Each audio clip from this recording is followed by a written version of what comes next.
নমঃ শিবায়। আজকের আলোচনা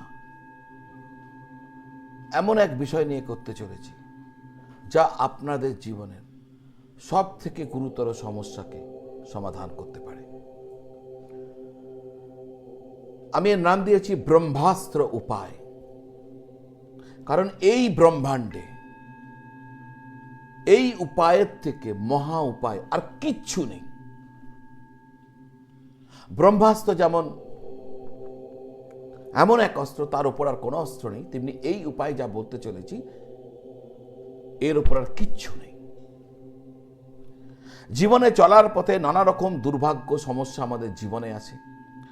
হাজার চেষ্টা করেও কাজের ক্ষেত্রে সাফল্য পাওয়া সম্ভব হয় না। হাজার চেষ্টা করেও মনের মতো বিবাহ কিছুতেই হয় না। হাজার চেষ্টা করেও সন্তান পাওয়া যখন সম্ভব হয় না। হাজার চেষ্টা করেও দাম্পত্য জীবনের বিভিন্ন সমস্যাকে দূর করা যখন সম্ভব হয় না।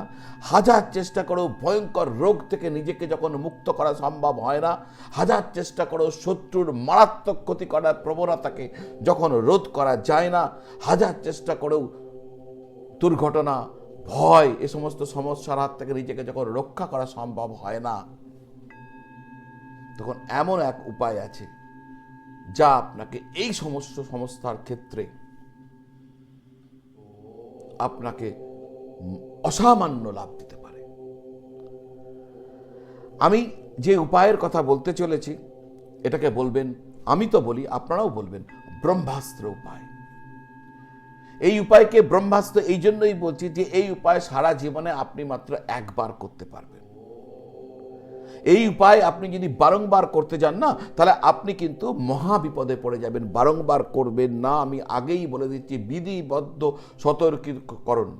এই উপায় যখন আপনার সমস্ত দরজা বন্ধ হয়ে গেছে, আপনি মহা বিপদে পড়েছেন, কোথাও কোনো পথ দেখতে পাচ্ছেন না, তখন এই উপায় শেষ উপায়। আর কিচ্ছু, সব দরজা বন্ধ, তখন এই উপায়।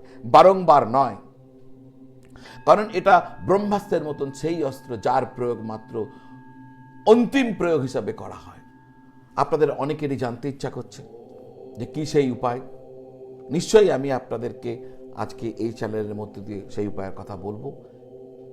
আমার অনুরোধ রইল, এই অনুষ্ঠানটি শেষ পর্যন্ত দেখবেন, নিশ্চয়ই আপনারা লাভবান হবেন। যারা জ্যোতিষের বিভিন্ন অনুষ্ঠান ভালোবাসেন তাদের কাছে এই অনুষ্ঠানটাকে শেয়ার করে দেবেন, তারা উপকৃত হবেন। আমি অনেক বড় জিনিস আজকে আপনাদের সামনে নিয়ে এসেছি, প্রত্যেকটা মানুষ এতে উপকৃত হবেন। দর্শক বন্ধু, আমার বিনম্র নিবেদন, যদি আমার চ্যানেলটি এখনো আপনারা সাবস্ক্রাইব করেননি, চ্যানেলটি সাবস্ক্রাইব করে বেল আইকন প্রেস করে দেবেন। এই ধরনের তথ্য আপনাদের কাছে নিয়মিত পৌঁছতে থাকবে। যারা জ্যোতিষীয় কোনো আলোচনা আমার সঙ্গে করতে চাইছেন, জন্মপত্রিকা দেখাতে চাইছেন, বিভিন্ন বিষয়ে প্রতিকার প্রতিবিধান বা জ্যোতিষীয় কোনো জিজ্ঞাসার উত্তর জানতে চাইছেন, কোনো প্রশ্নের উত্তর জানতে চাইছেন, তাহলে আপনারা এই স্ক্রিনের নিচে যে নাম্বারতে আছে 9830564500, এই নাম্বারে যোগাযোগ করলে আমার সাথে সরাসরি এসে কীভাবে কথা বলবেন বা অনলাইন পদ্ধতির মাধ্যমে ভিডিও কল বা টেলিফোনের কলের মাধ্যমে কিভাবে আপনাদের প্রশ্নের আমি উত্তর দিতে পারবো, কিভাবে আপনি যোগাযোগ করবেন, সমস্ত কিছু ওইখানে ফোন করলে বা হোয়াটসঅ্যাপ করলে তারা আপনাকে বলে দেবে। ওই নাম্বারটিকে ব্যবহার করে আমার সাথে যুক্ত হওয়ার চেষ্টা করবেন যদি আপনাদের প্রয়োজন হয়। আমি মূল আলোচনায় আসব। আমি যে উপায়ের কথা বলতে চাইছি, যে উপায়ের কথা আপনাদের সামনে রাখছি, সেটি একটি বিশেষ মন্ত্র। আমি যার জন্য আগেই বলেছি, কোনো টাকা পয়সা লাগে না। ভক্তি, সমর্পণ, নিষ্ঠা, বিশ্বাস, এই চারটে জিনিস যদি থাকে, আপনি মহা বিপদ থেকে মুক্ত হয়ে যাবেন। এটা একটা মন্ত্র। আর মন্ত্র যখন নিয়ে বলবো না, তাহলে আপনাদের মন্ত্র সম্বন্ধে একটা ধারণাও আপনাদের সামনে ছোট করে রাখার চেষ্টা করব, যেটা আপনাদের জানার দরকার। মন্ত্র তিন ধরনের হয়। একটি হচ্ছে বৈদিক মন্ত্র, একটি হচ্ছে তান্ত্রিক মন্ত্র, আর একটি হচ্ছে সাবর মন্ত্র। দেখুন, বৈদিক মন্ত্র কি? বৈদিক মন্ত্র যা বেদ থেকে এসছে, বিশেষ করে ঋগ্বেদের অংশ, যেমন মহামৃত্যুঞ্জয় মন্ত্র, যেমন গায়ত্রী মন্ত্র, যেমন পঞ্চাক্ষরী মন্ত্র, এই সমস্ত মন্ত্র, বিভিন্ন সংস্কৃত মন্ত্র আমরা যে সমস্ত দেখতে পাই, সেগুলি সব বৈদিক মন্ত্র। বৈদিক মন্ত্রের বিশেষত্ব হচ্ছে এটাকে সিদ্ধ করতে আপনাকে দীর্ঘ সময় ধরে উপাসনা করতে হবে, সাধনা করতে হবে, তবেই আপনি এর সুফল পাবেন। আর হ্যাঁ, একবার যদি আপনি সিদ্ধ করে নেন তাহলে সারা জীবন ধরে এর প্রভাব পাবেন, অর্থাৎ দীর্ঘমেয়াদী প্রভাব। দীর্ঘ সময় ধরে আপনাকে সাধনা করতে হবে এই মন্ত্রকে, আর এর প্রভাব দীর্ঘকালীন। আর একটা কথা, দ্বিতীয় মন্ত্র তান্ত্রিক মন্ত্র। তান্ত্রিক মন্ত্র কোনগুলো? দেখবেন কিছু মন্ত্র আছে যেখানে ফোনেটিক সাউন্ড ব্যবহার হয়, শুনলে ফোনেটিক সাউন্ড লাগবে। যেমন যেমন একটা মন্ত্র, চন্দ্রদেবের মন্ত্র আমি বলছি, স্রাং, শ্রিং, শ্রং, এই যে ফোনেটিক সাউন্ড। মঙ্গলের ক্রাং, ক্রিং, বৃহস্পতির ব্রাং, ব্রিং, মানে এটা হচ্ছে বুধের ব্রাং, ব্রিং, বৃহস্পতি গ্রাং। এই যে শব্দগুলো যেখানে ফোনেটিক সাউন্ড হচ্ছে, এটা সমস্ত তান্ত্রিক মন্ত্র। তান্ত্রিক মন্ত্র কোনো এক বিশেষ উদ্দেশ্যকে সাধন করার জন্য ব্যবহার করা হয়, আর এই মন্ত্র কিন্তু তাড়াতাড়ি সিদ্ধও হয়ে যায়। আপনি খুব তাড়াতাড়ি এই মন্ত্রকে আপনি সিদ্ধ করতে পারবেন, আর এই মন্ত্রের প্রভাবও কিন্তু খুব তাড়াতাড়ি চলেও যায়। কিন্তু এই মন্ত্রের বিশেষত্ব হলো এই মন্ত্রের উচ্চারণ কিন্তু খুব পারফেক্ট হতে হবে। এর টেকনিক্যাল প্রয়োগ, কি দিয়ে প্রয়োগ করবেন, কিভাবে প্রয়োগ করবেন, এই যে টেকনিক্যাল প্রয়োগে যদি কোথাও একটু ভুল হয়ে যায় না, তাহলে ভয়ঙ্করভাবে ব্যাকফায়ার করবে। লাভ তো হবেই না, ভয়ঙ্কর ক্ষতি হয়ে যাবে। তো এটি হচ্ছে তান্ত্রিক মন্ত্র। আরেকটি মন্ত্র হচ্ছে সাবর মন্ত্র। এটি হচ্ছে একদম সেফ, যা কোনো রিস্ক নেই, অত্যন্ত নিরাপদ মন্ত্র, সাবর মন্ত্র। এই মন্ত্র সাধারণ দেহাতি ভাষায় উচ্চারণ হয়। এর জন্য কোনো লম্বা সময় ধরে আপনাকে উপাসনা করতে হয় না। উচ্চারণের ক্ষেত্রে, টেকনিক্যাল প্রয়োগের ক্ষেত্রে কোনো বিশেষ ধ্যান রাখতে হয় না, আর এই মন্ত্র থেকে আপনি নিশ্চিতভাবে লাভবান হন। সাবর মন্ত্রের মধ্যে বিশেষত্ব কি জানেন? সাবর মন্ত্র হলো সেই মন্ত্র যে দেবতার জন্য আপনি এই মন্ত্র উচ্চারণ করছেন, সেই দেবতার যিনি অধিষ্ঠাত্রী দেব বা দেবী রয়েছেন, তার নাম করে দিব্যি দেওয়া হয়। আপনি যে দেবের কাছে চাইছেন যে আমি অমুক দেবী বা দেবের দিব্যি দিয়ে রাখলাম, এই কাজটা আপনাকে করে দিতে হবে। আমরা যেমন আমাদের বাড়ির ক্ষেত্রে বলি না, আমার দিব্যি রইল এই কাজটা করতে হবে, তখন আমরা বাধ্য হয়ে যাই এই কাজটা করব। এক্ষেত্রেও সাবর মন্ত্রে প্রায় তাই ব্যাপার। একটি দিব্যি দেওয়া হয়, যে কাজটা আপনি কোনো দেবতাকে দিয়ে করাচ্ছেন বা কোনো যাকে দিয়ে করাচ্ছেন, যেভাবেই করাচ্ছেন, তার যিনি বস আছেন, অর্থাৎ তার যিনি দেব বা দেবী আছেন, তার নাম করে দিব্যি দিয়ে বলা হয় এই কাজটা আপনাকে করতেই হবে। এই হচ্ছে সাবর মন্ত্রের বিশেষত্ব। আমি যে মন্ত্র বলতে চলেছি, আপনার ভয়ঙ্কর থেকে ভয়ঙ্কর সমস্যার সমাধানের জন্য, সেটি সাবর মন্ত্রের ক্যাটাগরিতে পড়ে, যেখানে ভগবান রামচন্দ্রের দিব্যি নিয়ে আপনি হনুমানজিকে বলেন, তিনি যেন আপনার সমস্যাটিকে দূর করে দেন।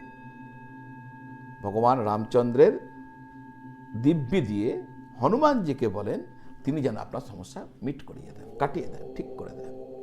দেখুন, হনুমানজির কাছে রামচন্দ্র সব থেকে মানে তারই সব ধ্যান জ্ঞান সব। আপনি তার দিব্যি দিয়ে হনুমানজিকে বলছেন, ভাই আমার হে প্রভু, আমার ওইটা মিটিয়ে দিতে হবে, আমার ওনার দিব্যি রইল, রামচন্দ্রের দিব্যি রইল। হনুমানজি বাধ্য হয়ে যান আপনার কাজটা করতে। যদি আপনার নিষ্ঠা, ভক্তি, সমর্পণ ঠিকভাবে করেছেন, হনুমানজি বাধ্য হয়ে যান, আর বাধ্য হয়ে কাজটা করে দেন। কিন্তু কেন বলছি, বারবার করবেন না।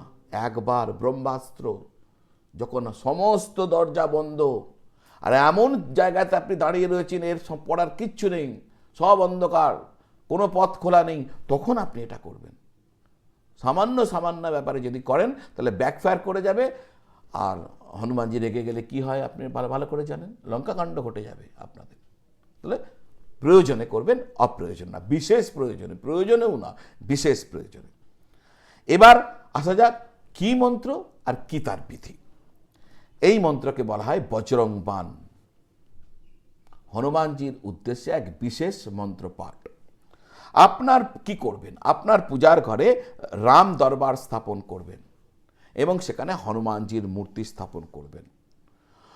হনুমানজির যে মূর্তি বলতে ছবি, হনুমানজির ছবির ক্ষেত্রে কি ছবি আপনি স্থাপন করবেন সেটা ডিসাইড হবে আপনার সমস্যাটি কেমন তার উপর। আমি এ নিয়ে পরে বলছি, ডিটেলসে বলছি। কিন্তু রাম দরবার অর্থাৎ ভগবান রামচন্দ্র সিংহাসনে বসে আছেন, পাশে মা সীতা, এদিকে লক্ষ্মণ ঠাকুর, এই যে ছবি এটাকে বলে রাম দরবার। রাম দরবারের ছবি স্থাপন করবেন আর হনুমানজির সমস্যা অনুযায়ী, আপনার যে সমস্যার যে নেচার সেই অনুযায়ী একটি ছবি স্থাপন করবেন। মনে রাখবেন, এইবার আপনি যখন এই বিশেষ মন্ত্র পাঠ শুরু করবেন, যে পুস্তক দেখে আপনি পাঠ করবেন সেই পুস্তকের যে অক্ষরগুলো যেন লাল রঙের হয়। অর্থাৎ আপনি এমন একটি বজরং বাণের পুস্তক সংগ্রহ করে আনবেন যেটি লাল কালিতে বা লাল রঙের অক্ষর দিয়ে লেখা, সেটিকে সংগ্রহ করবেন।